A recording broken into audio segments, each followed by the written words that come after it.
مجن پیچان رفت رفاتن میدانه رادیوی دنگی گل دنگی توی هاواتیا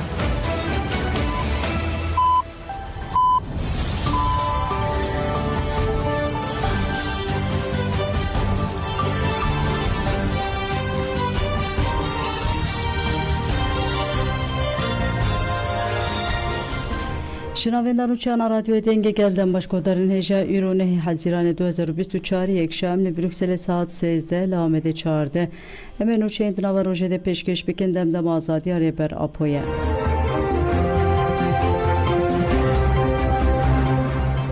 HPG لزاپه تقامنی که قدخه گیری دو کامره و پروژکتورک امها کرد. نوین آگاندن HPG درباره چلاکن گرلین آزادی ده آگاهی دان او گود لهرماشی دلیل آروژوای زاپه هفته حزیران لقادا برخودن یا گیری FM تقامنی که قدخه گیری سیستما کامره و پروژکتورک کود آگیر کران دو خستن تونل برخودانه بجیه بکن به تاکتیکا سابتاژی هاتی امها کرد. هفته حزیرانش لقادا برخودن یا گیری FM سیستم که کامره مو بسیار داغیر کردن به تاکتیک سویکاستی هاتی امها کردن. ایریشن ارتشا دولت ترکا داغیر کرد ام تقامنی قدخه کریجی و های هفته حزیران لهرماشی دلیل آروژوای زاپه تونل برخودان ینقان قادا برخودان یا گیری افمی سه جاران بگازین کیمیایی به جهری هاتی بمب باران کردن.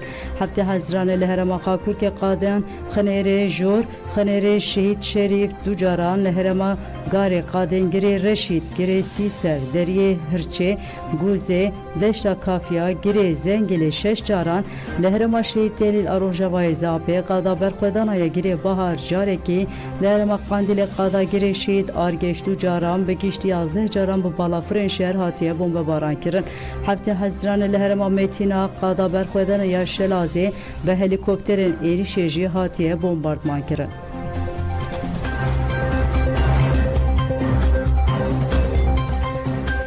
Profesör Norm Penchko Türkiye hukuka navne tevibin pedike.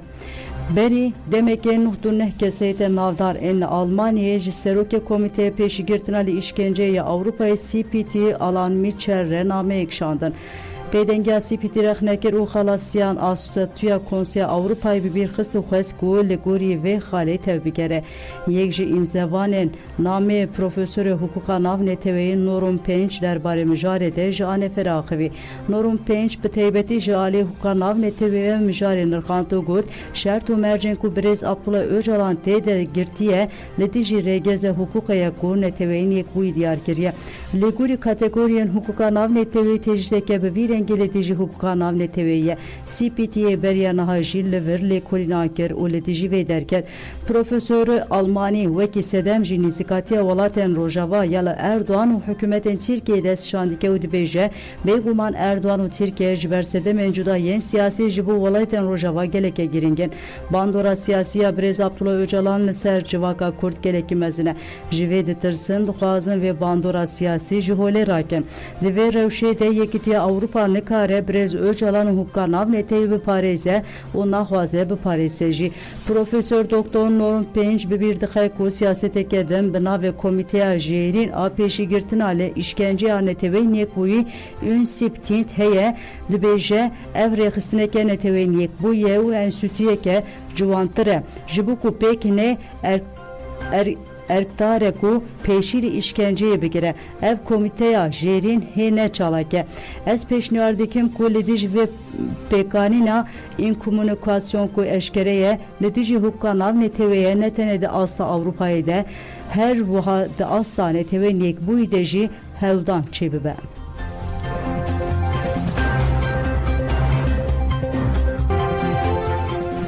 Dragnoknan a Fransa'yı peşinkte juvanan bu şermezerkirna teştali serber Abdullah Öcalan o deserkirna şaridariya cöle merge meşhat kirin. Emi serihindin, emi çaleki ava denge fabilindik. Em bir dozi darnadın, ev çubbe bıraktı, em bir davi darnadın, ev devlete dağırken, dedi ake sonra amruhu. Bugün bir ketiye, tuzapıyla, duklarıyla, bir milyar distortiye kullanmayı çok, sempez avrayanlar, sivil, iyantılar, ürünler de bas öldürdü.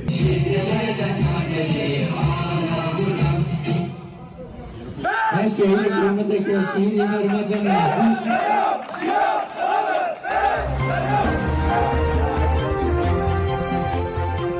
Girti Nurettin Kaya Sedu Sıhu Çar rojanda greva birçibune de dake 40 kiloyan. Nurettin Kaya bu girtike tipeniye use u evlekariya bilant beyin girtin. Biçtinu hecotma 2023 le girtika evlekariya bilant adumya Erzurum hejmar yek dest projeya mirinekir. Nurettin Kaya 2018 ve girtiye berej bu sevka xawa jibu sevkawan jibu girtike kedin çe ve angoji girtikein veki çala mirine derkevin legel hevalen xwe Ali Şengül û Cemil Kurt gulana 2023 de keti bu greva birçibune de droja sedemin ya çalaki de girtike sozda ku da xwazên wan pek bine Nurettin Kaya û hevalen xwe dev ji çalakiya greva birçibune berdabûn piştî da xwazên wan pek nehat Nurettin Kaya carek edin dest bi rojiya mirine kir di bîstû nehê Sibatê de ji girtika Erzurum günü girtika tipa veya Bolu'ya hat kirim. Jiber hevalên wî jî nehatiye sevkirin Nurettin Kaya çalakiya xwe ya rojiya mirine didomîne. Li alêdin çalakiya greva birçîbûnê ya Ali Şengül û Cemil Kurt ku li girtîgeha Dumluya Erzurumê girtîne heşt û neh rojan didome. Komisyona girtîgehan aşaxê Komaleya Hukuknasên Hemdem CHD ya İstanbulê li girtîgeha Boliyê çû serdana Nurettin Kaya tekildarî rewşa Kaya agayî da wiha got. Nurettin Kaya daketiye 40 kiloya o hündüre devevi biriyim bune be takat buye. Birskireken tendürüsyavi her diçe zedetirdi be. Endame tayede Emir Karakum banklı raydaran kirku xwest daxwaza Nurettin Kaya bilezbek binin u banga hestiyariye kir. Emir Karakum dest şankir ku girdiyen siyasi avetine girtigeyen veki bire u hagut. Bu politikayın tecite duxwazin vina girtiyan dil bigirin. Girtileci politikayın dil girtine tek hoşneke mezin dedin. Politikayın tecite netene politikayın inkare iktidareye de hemen demede politikayın pergala kapitaliste. Nurettin Kaya pirzede kilo daye rewşavi girane hatta da xwaza wî pek be dêti çalakiye dabe. Divê parêzvanên mafê mirovan li dijî vê rastiyê hestiyar tevbigerin.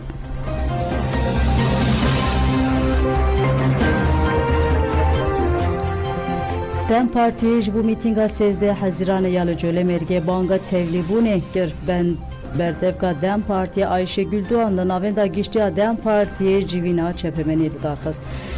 Ayşegül Doğan dest şankir ku divê di serî de navê hukuka bi Kurdan re û hukuka bi hemû nastame û rengîn de bê diyar kirin û zelal kirin. Ji ber ku dîmenên di Colemêrgê de derketin holê siyaseta li dijî Kurdan û rengên din pir eşkere dike. Nîşan dide ku li Kurdistanê mêtîngerî çi ye û çawa pêş dikeve. Nîşan dide ku kolonyalîzm çi ye û çawa pêş dikeve. Dema mêtîngerî û kolonyalîzmê weke ders bidin divê van mînakên dawî bidin. Em careke din dipirsin hûn li ser kîjan hukukê axivîne. Wekî Dem Partiye me di Sûyekê adarê de piştî hilbijartinê serkeftinê bi dest xistiye. Li şûna hûn hurmet û rêzê nîşanê encamê hilbijartinê bidin, Serokkomar Erdoğan bu xerê dijî vîna gelê Colemêrgê gotinên ku gotin hemû rastî û feraseta qayyum nîşanî me dide. Ayşegül Doğan dest şankir ku polîtikên qayyum îflas kirine û wiha berdewam kir. Serokkomar û Serokê AKP Erdoğan dibêje qanûn û hukuk tune ye. Em jî dibêjin hukuk dualî li vir heye, li vir hukuka dijmin heye. Tişta ku li Colemêrgê tê kirin li tu deran nayê kirin. Em dibînin ku pergala qayyum îflas kiriye. Ayşegül Doğan dazanin ku tenê sûcekî Mehmet Sıdık Akış heye û wiha berdewam kir. Tenê sûcekî Sıdık Akış heye ew jî ji ber bijêrekê Kurd e, ji ber hevşaredarê Colemêrgê ye. Wekedin tu sûcevî tuneye em banklu raydaran dikin ku hürmetê nîşanî vîna gelê Colemêrgê bidin. Em ê di 13 Haziranê de saat 12 de li Colemêrgê mîtingeke mezin pek bînin. Em bank li herkesî dikin ku bêne beşdarî mîtingê bibin. Berdevka Dem Parti Ayşegül Doğan herî dawî diyar kir ku ew ê di 14 Haziranê de jî li ber şaredariya Akdenizê Mêrsînê mîtingek li dar bixin.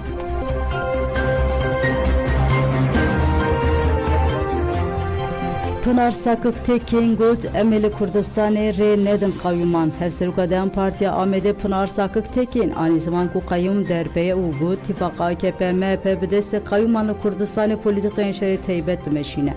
Peşi liwane ceribandın le biberxwedana gel hate tekbirin. İru jî cöle mergekirin pratikede. Emeliti bajareke xwererê nedin van polîtikaya. Mafê hilbijartîne mafeke kanûniye nabe ku ev mafê gelê Kurd bê astenkirin nabe ku derbe li îradeyê gelê Kurd bêkirin. Pınarsa Kıkbalkşan sergotînên Erdoğan ku got hukuk ya pêwîst kir rexnekir û got wazîfeya hukûkê naskirina hilbijartiyên gele.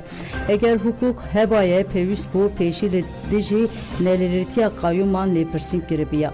Qayûman malê gel xwarin dizî kirin, rûşvet xwarin talan kirin. Eger hukuk hebûya wê li dijî van kiryaran lêpirsîn dikire. Gel qayûm naxwaze û qayûm jî ne hukûkiye. Qayûm xwespkirin û desteserkirina îradeye gele. Bi îlegalizekirina hevşaredaran biriyê nedemokratîk hûn nikarin şaredariyan gel ji wazîfeyê dûr bikin. Ev yek ne însanî û ne jî hukûkî ye. Pınarsaka Kerîdawî Bank li gelê Kurd kir ku bi vê hesasiyet li şaredariyên xwe xwedî derbikevin. Li her devera lê ye xwedî li îradeyê xwe derbikevin.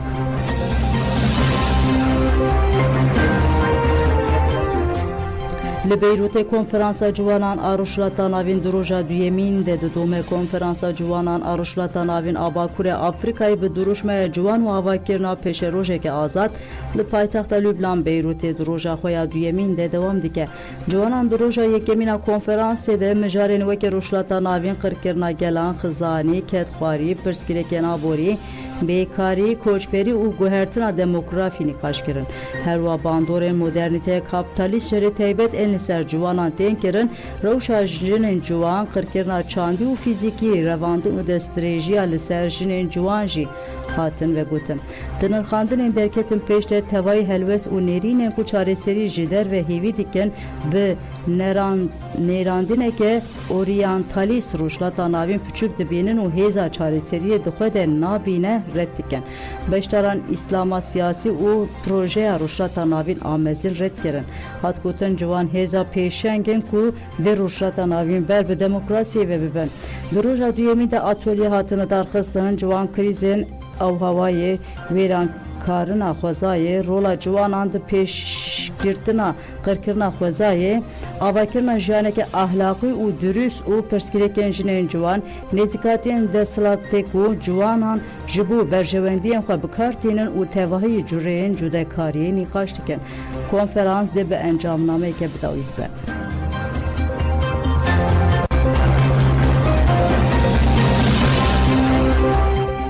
Li seriya wan û Bitlisê qeza çêbû du kesan jiyana xwe ji desta sih kes jî birîndar bûn.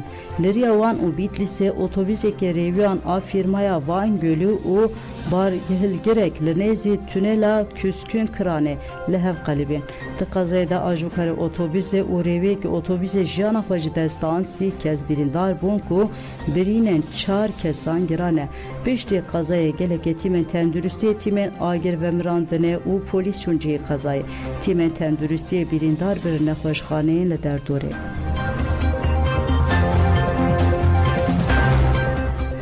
Muxel Hazım got sedema dagirkeriya Dewleta Tirk lawaziya hikûmeta Iraqê. Şîrovêkarê ewlekariya Muxel Hazım derbarê desthilatariyên Dewleta Tirka dagirkeriyên li ser xaka Iraqê ji ajansa Rojnîsra axivî Hazım derb diyar kir ku Dewleta Tirk xaka nînova û derdora wê weke ya xwe dibîne û got sedema dagirkerî bin pêkirên Dewleta Tirkiyê li ser xaka Iraq û avakirina paregehên leşkerî lawaziya biryar û bersivê desthilatariya Iraqê ye. Iraq dikare di gelek beşan de zextê li Dewleta Tirk bike. Muxel herî dawî got Baxda xwedî gelek qartên zextê ye. Lê helwesta desthilatariya niha û yên berê bûye sedem ku Dewleta Tirk hîn zêdetir bike ve xaka Iraqê û dagirkeriya xwe berfirehtir bike.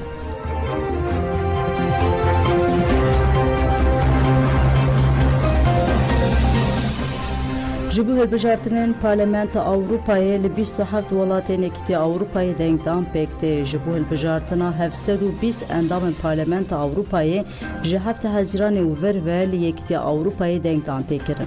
Dengdanê li Holandayê dest pê kir li welatên din ên Ewropayê ji dengdana roja yekşemê jî saet 8 de dest pê kir.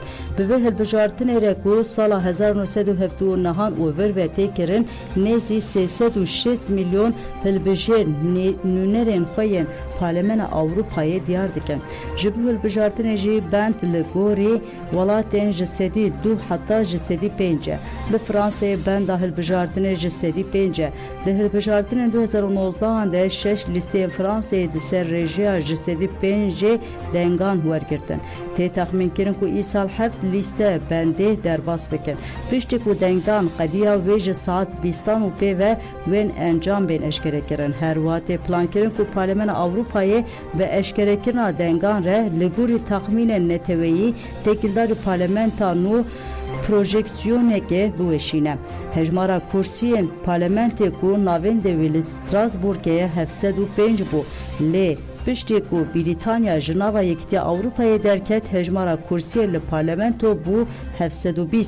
Parlamentêrên Parlemena Ewropayê ne li gorî neteweyan li gorî meylên siyasî têne hilbijartin. Ji bo avakirina komeke ji 7 welatên cuda herkên pêwîstî bi 23 endamên Parlamenta Ewropayê heye.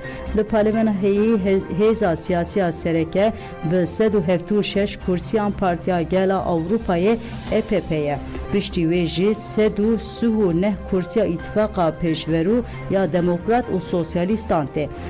Nûkirina Ewropayê 102 kursî îtifaqa azad a kesk Ewropayê 72 kursî û koma çev jî 27 kursiyên xwe hene. Rastgiriya tund ala Ewropayê di nava koma demokrasî û nasnameyê de bi 49 kursiyan tê temsîl kirin.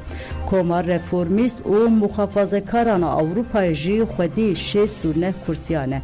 Li Yekîtiya Ewropayê di sala 2014 de di asta rekorê de tevlîbûn li dengdanê çêbûbû. Bi rêjeya ji sedî 57 tevlîbûn hebû, ev rêje di sala 2019 de daketibû ji sedî 49. Parlemena Ewropayê tevî Konseya Ewropayê û li ser bingeya pêşniyarên Komîsyona Ewropayê qanûnên civakê qebûl dike. Her wiha peymanên navneteweyî û mijara berfirehbûna Yekîtiya Ewropayê dixe dengdanê de. Parlament Seroka Parlemenê Niha Robert Meltonseye û Seroka Komîsyona Ewropayê hilbijêr e. Ursula von der Leyen ku ji sala 2019 vir ve Serokê Komîsyona Ewropayê ji bo bikeve şûna Metsol namzet e. Lê bêle tayînkirina Leyen ne garantiye.